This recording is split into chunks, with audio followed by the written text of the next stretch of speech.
Not all social media influencers are equal. Just because someone has a ton of followers doesn't mean they actually have any influence with their audience.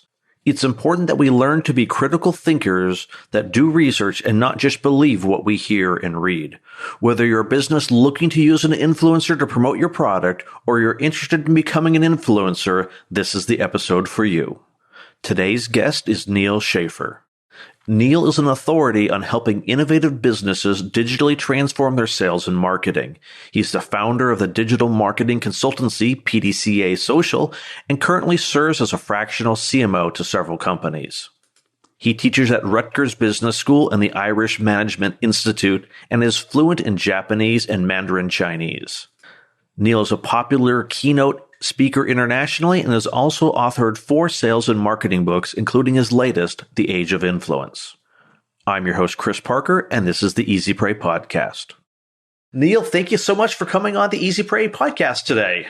Hey, thanks for having me on. I'm really honored and excited to be here. So I know this is a little bit of a twist from our normal scams and frauds, but I wanted to talk about influence and specifically like social media influence these days and how it moves us and how to tell whether that sort of thing is genuine or not. Could you give us a little bit of background about how your involvement is with this and how you came to deal with social media influencing? Sure. Well, I am a digital marketing consultant, author, and speaker. And I started getting, I'd say, 2017, 2018, just a lot of questions whenever I spoke or from clients about not just influencer marketing, which is how to leverage influencers for your business, but also, especially people in their 20s, hey, how do I become an influencer, right? Looks like there's a lot of money in this. It's almost like, the .com boom. You ask your kids what they want to do. They're like, oh, I want to be a YouTuber. Yep. And therefore, what the heck's going on here is the first thing I was asking myself. But upon doing more research and, looking at case studies, what have you, I realized that now I know that not everybody listening to this podcast is an entrepreneur or a business owner or a marketer. That's my normal audience. But, leveraging influencers really is compelling for a lot of reasons. The flip side is it's a huge industry. There's a lot of money being thrown at it. And it's very, very easy to dupe people to say, look, I have a lot of followers. I have a lot of engagement. I'm an influencer. And because I have this much followers, you need to pay me this much. So it has definitely, I'd say there is a dark side, and there is a lot of fakeness out there. There was an audit done by some firm that said, there's more than $1 billion of fraud from influencers that is out there. So that is real. And, there's still no one scientifically correct way to find out if someone has fake influence or fake followers because you don't have access to their account, right? So, there's tools out there. There's, advice that I give people, but you really never know. And I think from the consumer perspective or from the social media user perspective, it's the same. You see someone with a lot of followers, you assume that they have a lot of influence. You assume that they know what they're talking about. And when they talk about a product and you see lots of great comments, you assume that the influencer is a user of the product and the people engaging are users of the product as well, when in many cases that's not the case. Now, this isn't all of influencers. There's some great people out there as well. But, on the flip side, there are others that have taken advantage of it because there's money out there to be had. So what would be some of the signs that maybe someone who is claiming to be an influencer really isn't who they claim to be or doesn't have the following or, for lack of a better word, the influence that they claim to have? Yeah, influencers have to deliver. And what I mean by this is when I see someone with a lot of followers, I'm like, okay, how do they get a lot of followers? And if you understand how social networks work, if you only have if you have 0 Instagram posts and you have 10,000 followers, there's something wrong, right? So have they published content? Have they published enough content? And is that content good enough that it would have attracted them followers? Now, maybe they haven't published a lot of content, but they have a little link in their bio. And the link goes to their YouTube channel. And they have 100,000 YouTube subscribers. And they just got started on Instagram. These things do happen. So really, I know when I say this, some of you are going to throw rotten tomatoes at me that Google is your best friend here. But Google really is your best friend here because just through the art of searching for someone, right? Where do they get their influence from? Where are they on the internet? that's going to give you a really good idea. And it's funny because I was actually interviewed. There's a internet TV station called Cheddar that some of you may be or may not be familiar with. So I was actually interviewed on Cheddar a few years ago, and it's really cool. They actually do their interviews on the floor of NASDAQ, right? Ooh, so I was on Wall Street. Yeah, it was really cool. And we were talking, and right at that time, it's very financial minded. They were, Facebook stock was taking a hit. And they were talking about the emergence of fake news. This is like 2017 after the 2016 election. And like, well, what do we do about fake news? And I'm like, look, people have to be smart enough to be able to have a critical mind and analyze what they see. Don't take it that it's the truth and be able to figure this stuff out. And we need to teach our kids how to do this. And there's no better way to do that because right now we have a divided country. And each side says that fake news is what's influencing the other side, right? And this is not a political podcast, I'm sure. And I don't want to go into politics. You don't make any friends, just make enemies. But that's the fact of the matter, right? You need to become a better thinker and analyzer of looking at all these data points. Do a search on Google. Do a search on other social networks. Look at their content. Look at their followers. Look at their follower-following ratio. And those of us that work in marketing, we get pretty good at doing this over time. But if you're a beginner, you need to do this. And you know what? For me, it's not much different than, hey, I'm looking to buy something on Amazon. I find a product. I read the reviews. I may go to their website. I may go to their social media. I may Google them to see what their competitors are. Instead of doing this for things you want to buy on Amazon or online, you're now doing this for people. Mm-hmm. And if you take that same approach and same critical eye, it's like, well, all these reviews are good. Shouldn't there be one bad review out of 10,000? Yeah, there should be, right? And that's why, I have some books on Amazon. I thank people when they send a negative review my way because it makes it real, right? Yeah. Because there's no way you're going to please everybody. So, if you just take that internet common sense, you can avoid dealing with a lot of fakes that are out there. And I guess from a perspective, because, I run a big website and I've done advertising before. I suspect when companies are wanting to do business with influencers, there's probably things that they've got to watch out for. I mean, is this person kind of in line with your brand identity? What are some of the other things that a business should be looking for that might have kind of a negative backlash on them? Yeah, so I wrote this book called The Age of Influence, which really answers all those questions. And I did it because a lot of businesses ask the exact same question you do. And I think they miss the point of influencer marketing because people or brands think of influencers as like these programmable advertising units. Like, I'm going to hire this person, they're going to talk about me, and their followers are going to see it and they're going to buy my product. When it really doesn't work that way, right? And what I'm telling businesses is, look, you have a lot of influencers within your own sphere of influence, within your own brand affinity circle. And what's really interesting is that even in the influencer marketing industry, what used to be called a micro influencer is now a nano influencer. So what they're saying is, look, if you have 1,000 followers in any given social network, you have enough mass to be considered to have some influence. So at that level, right, go into your customer database, look at your followers in social media, look at your employees.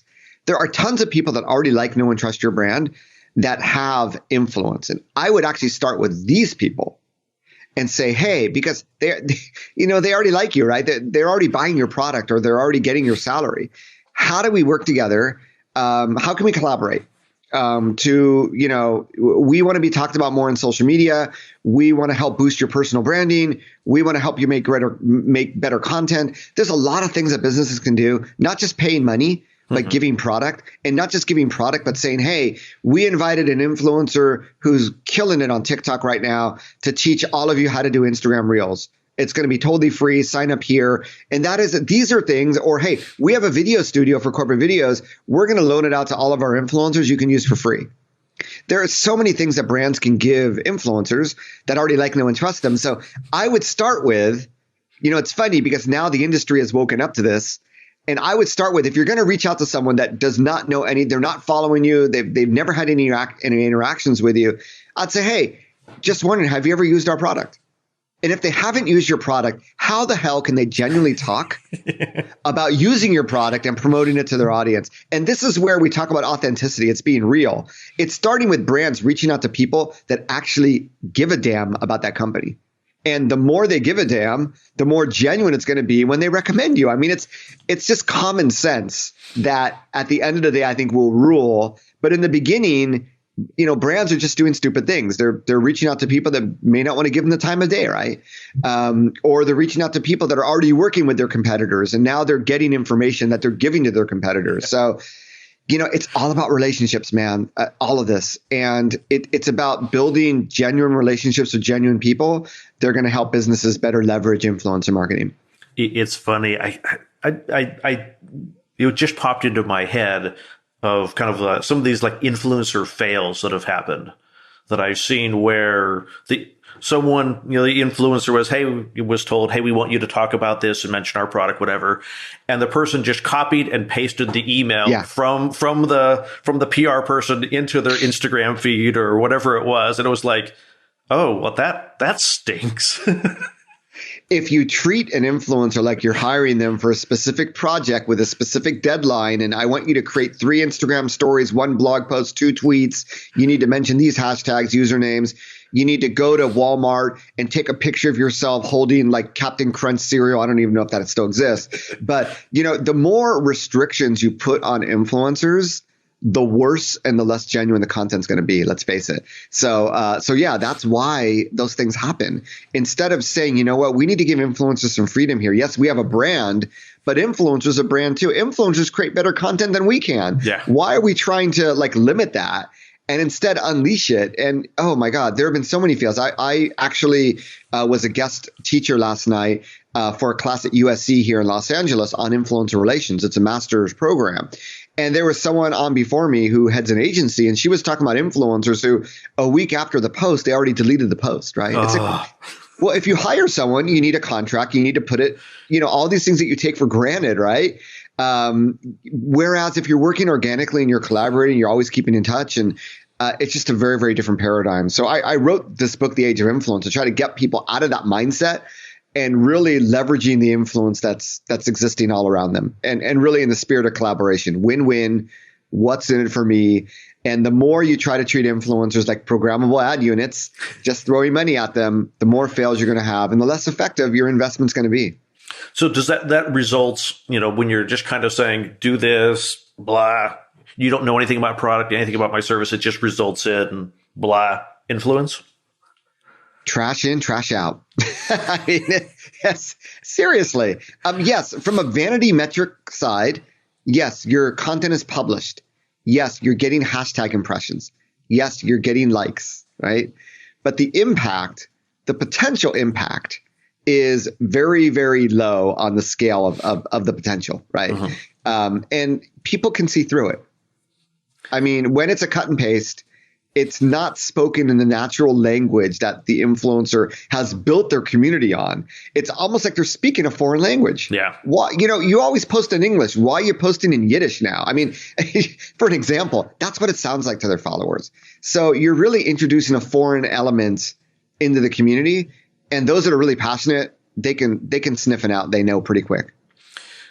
A little, I guess this is more of what make businesses easy prey. Do you see a situation coming where there's a lot more government intervention into influencer marketing, where there's required disclosures and things like that? Yeah, absolutely. I mean, we've already seen the FTC give a number of guidelines to influencers, and there have been cases. There was one case of an agency that was working on behalf of a launch of a new Sony PlayStation game. And what happened was during the launch, the agency got their employees involved. We call this employee advocacy, right? And the agency employees were pimping this game in the launch on their social media profiles. And the FTC said, hold on a minute, you're employees of an agency that's making money off the launch of this. You need to disclose that fact that you're a related entity, right? And that's just this was several years ago, but that had a lot of impact on the industry. And we've seen other things, but at a minimum, you have to disclose. And guess what? It's the brand's responsibility, right? I'm a blogger as well as a podcaster, and I'm active in social media. I still have companies come to me saying, we want to work with you on something, but we don't want you to say that it was sponsored. And, it's the law in terms of the FTC. They're not going to, they're not going to come down on you immediately. They're not going to come down on everyone. But every once in a while, they like to set examples, right? Yeah. And the bigger the brand, the more that you have to lose. So you want to make sure when you work with someone that in the contract, you will say that this is an ad, that this is sponsored.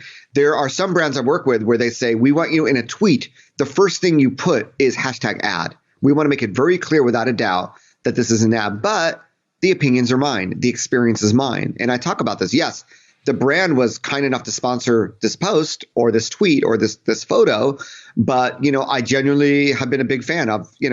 I've been a customer of them for a decade, and I'm excited to share the news in case you didn't know that they launched this new product, right? Yeah. So yeah, the disclosure is a disclosure, but it can still be effective, right? You're still getting your message out there in front of people. And that's really the key thing here. It starts with brand awareness. And here's the thing. I mean, ever since I wrote The Age of Influence, I've gone even further saying, look, if you want to get anything going in social media for your business, social media is about word of mouth. And if no one's talking about you, your Facebook page posts are going to be seen by nobody. It becomes pay to play. Yep. So influencers are the only way that you're going to get people to talk about you. It's the only way to really leverage social media. So they are a necessity, I believe, to businesses today. And any business can leverage them. It's just how are you going to leverage them, right? Instead of, paying them to post something, why don't you pay them for their content? Why don't you hire them to become a content creator for you? Why don't you invite them to a roundup blog post of the top 10 paleo recipes for 2021 and promote what they're doing, right? Invite them on your podcast, whatever it is. These are the things that businesses can do to develop genuine relationships with influencers. And those relationships do generate that word of mouth and that ROI over long term. Yeah, it sounds like when it's really the pay to play, here we're going to pay you to do stuff, you might be a little more hit and miss whether it's going to work out. But if you're developing and building that relationship, you have a better chance of it being more effective and authentic. Yeah. Well, and I think that's to me, that's the thing about social influence is that if it's not authentic, it's not really influence anymore. It's I've seen some of these, people that are popular on social media. It's obviously that it's a sponsored post and it's so off brand for them. It's so disconnected from what they do and what they're passionate about. You're like, oh, that's an ad. Okay. I'm just like, kind of like on your TiVo, skip. And good influencers turn away those opportunities, right? I had so in my profile photos on social media, I'm wearing a black suit with a royal blue shirt, dress shirt. In the words of Barney Stinson, I'm suiting up, right? And, I've had like this custom suit company reach out to me. We want to create a custom suit for you. Will you talk about us in social media? It's like, no, people don't follow me for fashion. And if I did post about you, it would be freaking weird, right? I'm not going to win anyone over. So it's really, I believe it's all about relationships. And I'll give you another example. Influencer marketing is not just about social. It's about SEO and websites as well. And I have a blog, nealschaffer.com, and I have a lot of guest bloggers. And I noticed that one or two of my guest bloggers were always trying to link to certain sites. And these certain sites are my competitors. And, when you dig into it, it's like, wow, there are certain people that have a lot of friends that write a lot of content and generate a lot of backlinks. Yeah. And it's about the relationships, right? So now I've developed relationships with these people. I'm getting better search engine rankings. I'm getting more traffic as a result of it, right? So it all comes down to relationships and finding, whether it's social media or blog or YouTube or podcast, content creators are influencers, right? So it's really all about developing relationships with content creators. The great thing is that businesses need content. There's an inherent relationship waiting to be happen. But it's not about just spraying and praying and reaching out to any and every influence. It's really finding the ones that obviously are already in your brand affinity, ideally, but if not, that really speak to your specific audience, that really would be the ones that if they had a chance to try your product for free, that it would actually help them and they'd be singing the praises. And those are the people that you want to develop relationships with. Yeah, that makes perfect sense is when there's that disconnect or that lack of relationship, it just hurts the whole process. Absolutely. So if people want to become influencers themselves, how would they go about it? And what are the things that they should watch out for? Awesome question. So becoming an influencer is a long haul. Becoming more influential as a side hustle is much more realistic. Becoming an influencer to try to get free product is probably the easiest.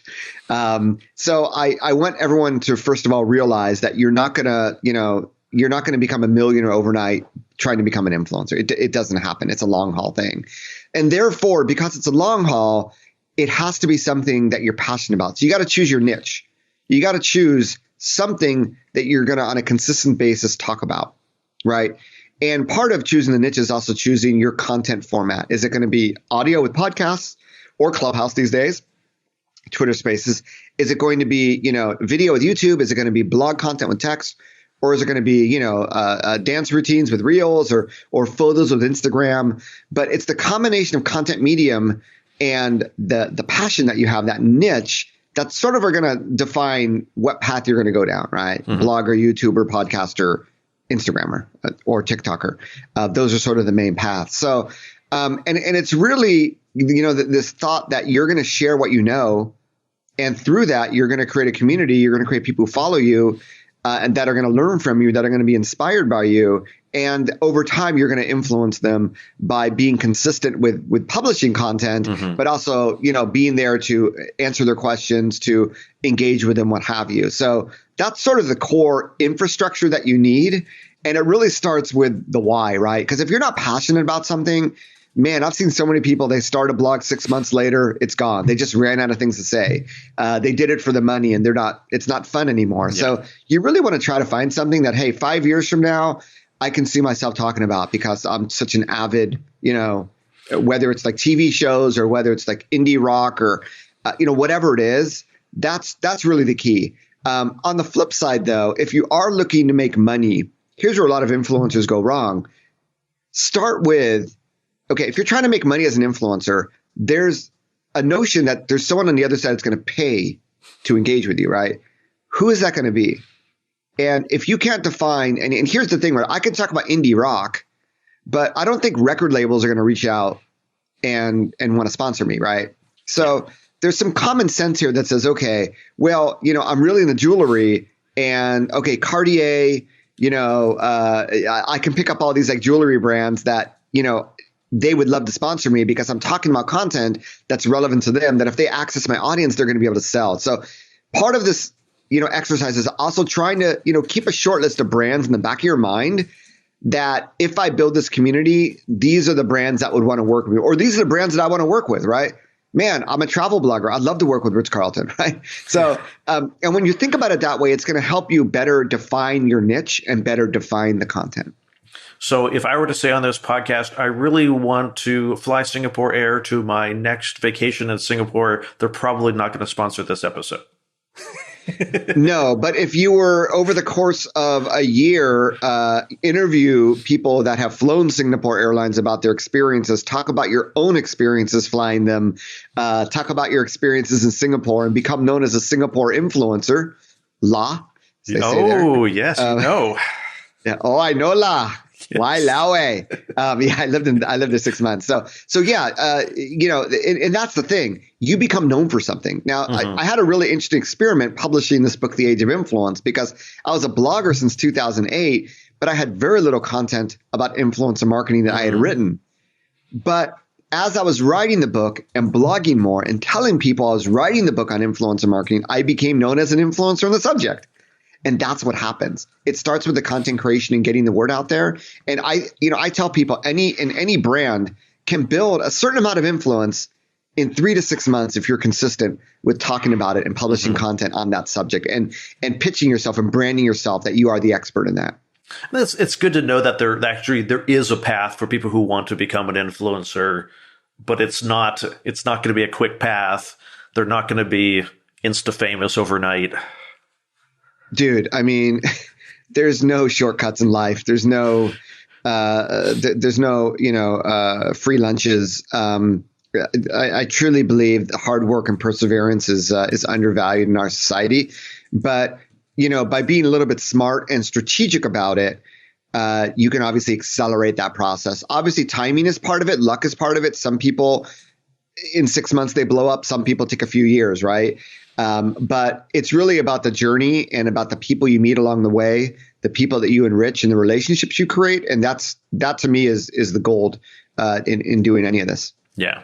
And that's, I've really enjoyed with the podcast. I've been meeting some really great people, getting to know a lot of people. And it's like, these are some really interesting people. I've really enjoyed the conversations. I've learned a ton from them.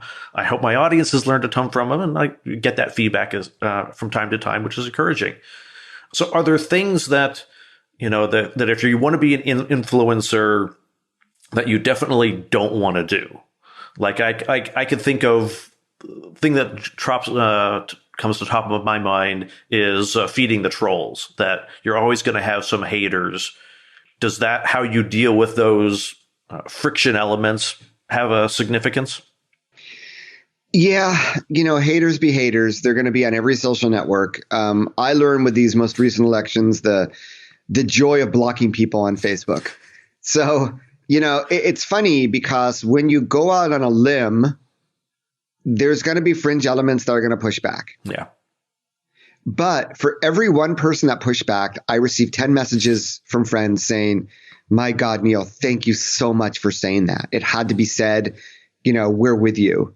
So, part of building fans is standing up for something, standing up for your niche, and being really passionate about that and not let anybody destroy who you are, what you do.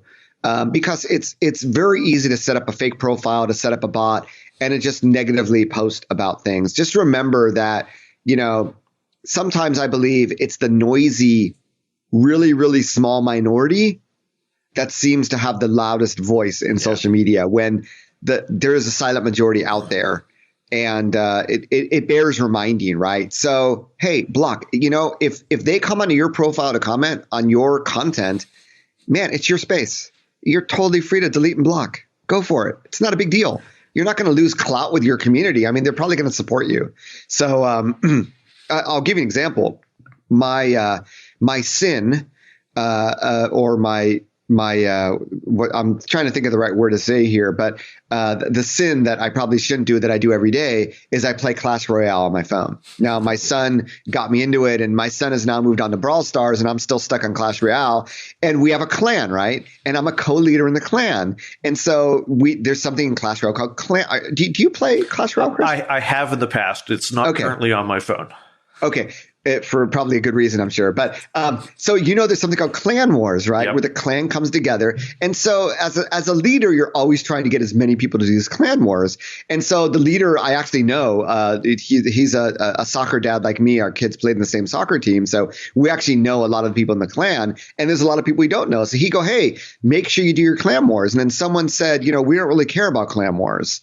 And another member, and I said, well, this is how it benefits you. Right. And then another member in the clan who I don't know said, hey, Neal, you're a co-leader.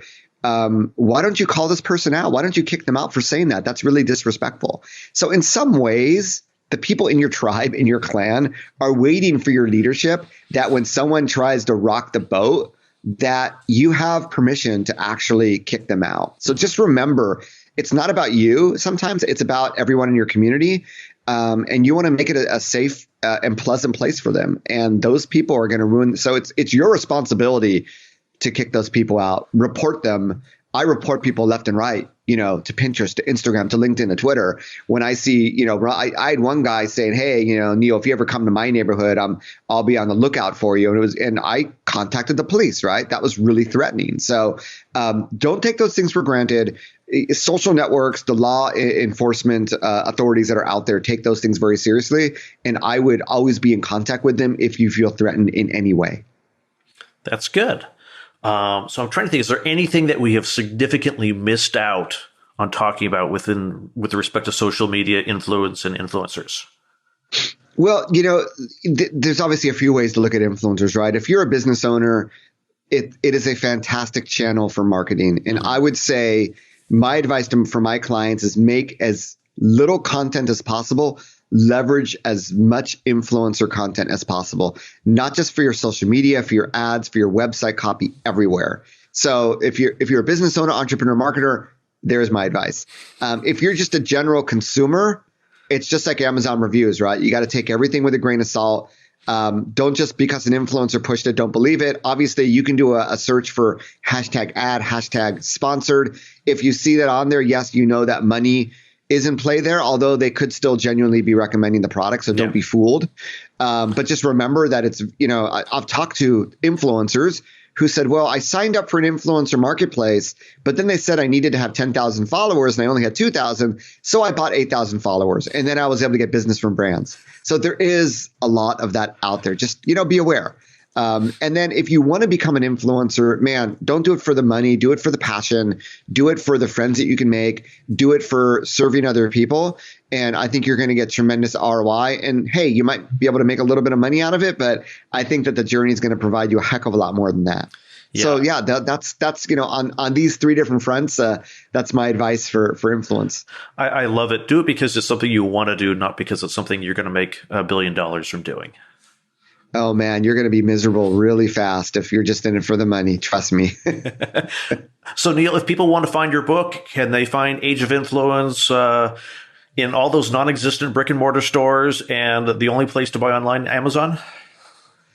Yeah, it's funny. I hate to say wherever fine books are sold, but literally this book was published through HarperCollins Leadership. So it's available in paperback. It's available on Kindle, on iTunes. There's actually a CD version of the book that you can buy. I could go back to my bookshelf and show you. So yeah, it truly is, the omni-channel experience. It is available everywhere. And my name is Neal Schaffer. I am the real Neal. So on social media and on the web, nealschaffer.com. It's spelled Neal, then SCHAFFER.com. For those of you that want to investigate how to leverage influence, primarily for your business, but also if you want to become more of an influencer yourself, I also have a dedicated podcast called the Maximize Your Social Influence podcast. Cool. Thank you so much, Neal. I appreciate your time coming on the podcast today. Hey, Chris, it was a blast. And I love that funny looking phone on your desk there that probably my kids would not figure out what it is. Thank you so much. It's a blast. Thank you for listening to this episode of the Easy Pray podcast. Notes and a transcript of this episode with Neal Schaffer can be found at easypray.com/58.